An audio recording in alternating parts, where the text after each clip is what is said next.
Welcome back, everyone. Today we're going to be talking about movement. Now, the last lesson that I asked for you to complete was a chance dance where I asked you to actually stand up and get moving with your body. And today I thought it would be interesting to talk about how can we show movement inside of an artwork that just stays still. The past week I was showing you an artist by the name of Evelyn Patricia Terry, and she's that Milwaukee-based artist that creates really engaging and energetic drawings using oil pastels. She shows a lot of movement and translates sound into color and shapes. Today we're going to be talking about another artist, and this is the New York-based artist Keith Haring. Keith Haring was well known as a street artist, sometimes would be called a graffiti artist, and he became famous for painting images of people, kind of really boldly colored, cartoonish stick figures around the subways and streets of New York. Now, oftentimes he would depict these characters dancing, and we could tell that they're dancing by these motion lines that we see surrounding them. Keith Haring would use lots of colors and lots of lines to show that his characters were in motion. So today we're going to be trying to create our very own Keith Haring inspired characters and show them in motion too. So let's get moving. Okay, for this project we're going to need some pencil, we're going to need some paper, black marker or a Sharpie, and something to color with. We're going to create some Keith Haring inspired dancing figures. Now, Keith Haring was known for creating those sort of stick figure looking characters, so we're just going to start with some dancing stick figures.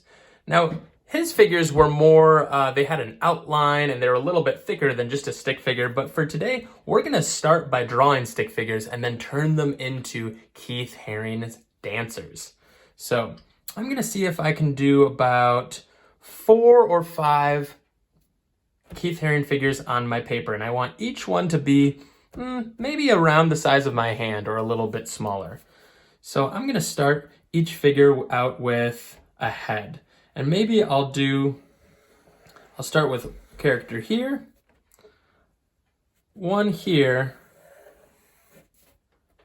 one here, and one here. It looks like I will have 4 Keith Haring figures. The reason that I'm drawing their heads first is just to start mapping out the area and where my characters are going to be.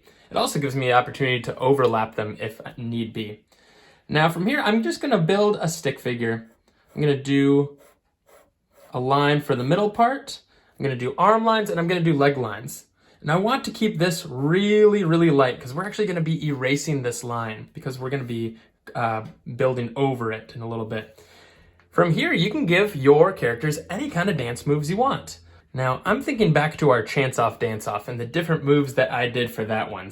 So maybe I'll start by seeing if I can create those moves in stick figure form. Let's start with the disco point.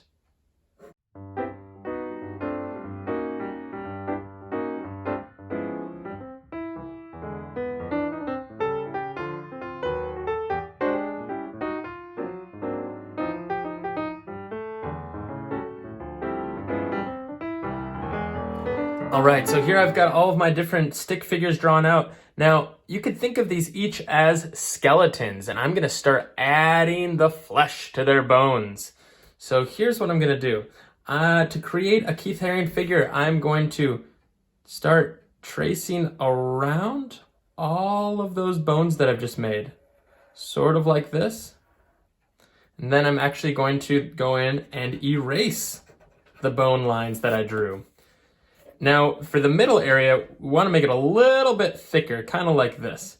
So you can just sort of feel out what makes sense to you and start building up your characters. Don't forget to add little feet and little hands. All right, there's my first Keith Haring dancing figure. Now, I'm noticing that this one's pretty close to this one, so I want to make my lines look like they are behind this character. So when I get to one of these characters, I'm just going to stop to make it look like it's overlapping. Maybe I'll do something like this.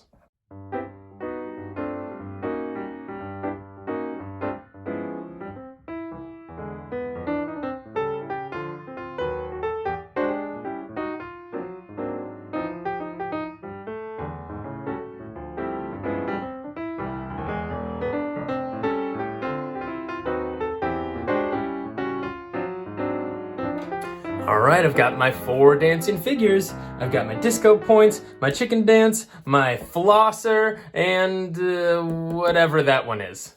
From here, I'm gonna Sharpie over my pencil lines and I'm gonna add some color with markers.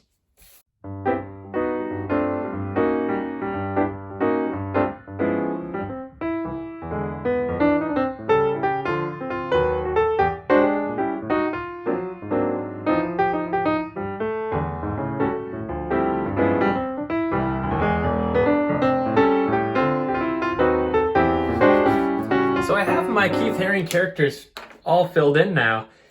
Now is the time to figure out the directions on which they're moving. We're gonna show their movement using lines. So I'm gonna actually grab my Sharpie again. If you wanna do this in pencil first, that would be okay as well. When you look at the different parts of their body, like let's look at this chicken dancer right here. Which way do you imagine his arms are moving? Do you picture them going down or up? I kind of think of them going down, so I'm actually going to draw a few lines coming from the top of his arms, showing that something is moving down. We would call these motion lines. I'm going to do 3 on each side, just like this. Nice and thick. Let's think about the other parts of these people's bodies.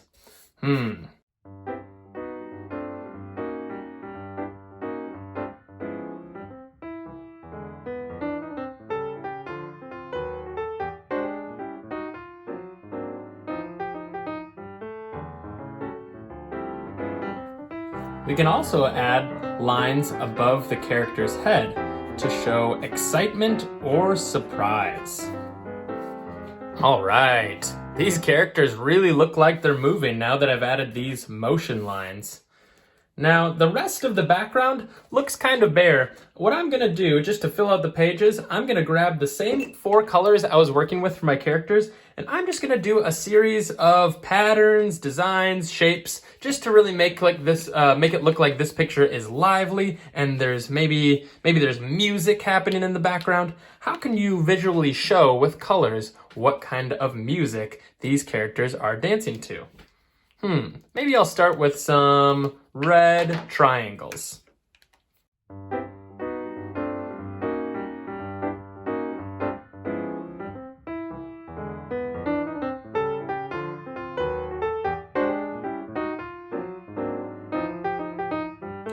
All right, this is looking completed to me. I've got all 4 of my Keith Haring figures and they are dancing up a storm. I've got a really vibrant and colorful background, and I added some extra motion lines to a lot of my shapes just to make it look like this picture is really, really moving.